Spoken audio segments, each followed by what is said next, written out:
untuk penindakan pelaksanaan penyelenggaraan PSBB tahap kedua pada fase pendisiplinan di Kelurahan Pulau Gadung ini, fokus yang pertama adalah pelanggaran yang dilakukan oleh restoran besar, rumah makan, dan tempat usaha lainnya yang sejenis.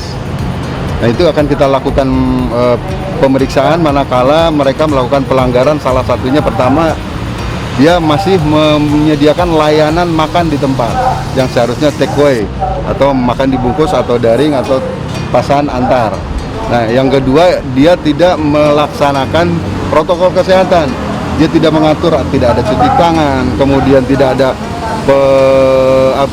tidak ada pengaturan jarak, dan di pegawai-pegawainya tidak pakai masker. Itu bagian dari pelanggaran yang dilakukan di tempat usaha restoran dan rumah makan yang akan kita sisir. Rumah makan seperti warteg masih sering melakukan itu tuh Pak, physical distancing, bahkan Ya. ada namanya masker. Saya kira untuk yang di luar, yang di luar yang menjadi bagian dari restoran dan tempat rumah makan itu adalah bagian tempat usaha yang dilakukan pembinaan oleh Pemprov DKI di bawah pariwisata, di bawah pariwisata. Jadi restoran dan juga rumah makan yang menjadi binaan Pemprov DKI, dalam hal ini SKPD pariwisata, itu yang kemudian yang kita sasar. Dalam hal warung Tegal yang di luar yang kita sasar, manakala nanti kita temukan di lapangan, kita akan lakukan penindakan penyegelan sampai dengan PSBB selesai.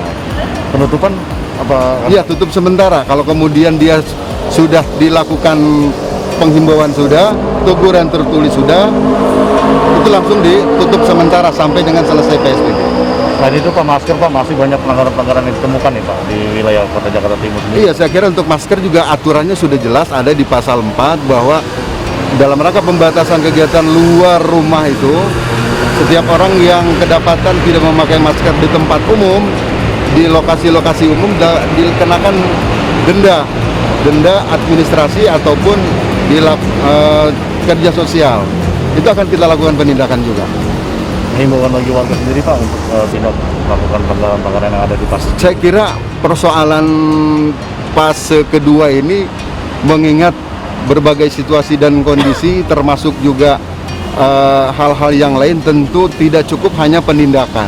Perlu ada kesadaran, kepatuhan dari warga masyarakat sendiri untuk bisa mendukung program ini untuk kebaikan keselamatan kita bersama, sehingga pandemi COVID ini bisa segera. Karena satu hal yang menjadi hal yang sangat ini kan adalah kerumunan dan tidak pakai masker. Saya kira itu perlu ada kepatuhan warga masyarakat. Satu lagi Pak, ini melibatkan berapa unsur terkait Pak, jumlah total anggota Iya. gerakan? Kita gerakan ada sekitar 60 orang, dibantu oleh 3 pilar TNI Polri yang ada di kecamatan. Titik fokusnya di mana aja nih Pak? Titik fokusnya kita bagi 2, kita menyasar restoran dan tempat rumah makan yang berada di Jalan Pemuda.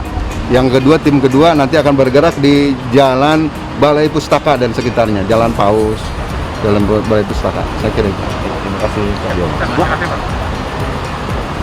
Buru-buru ngajaknya. Kirain mau kemana gitu ngajaknya, kadang ke CMB. Rencana mau kemana? CMB. Ke bank. Oh, mau ngambil duit? Ngajaknya buru-buru. Nah, dengan ada sanksi seperti ini gimana, kapok atau tidak? Kapok. Tidak akan mengulangi lagi pergi keluar rumah pakai Masker. masker. Oke, baik. Terima kasih Pak.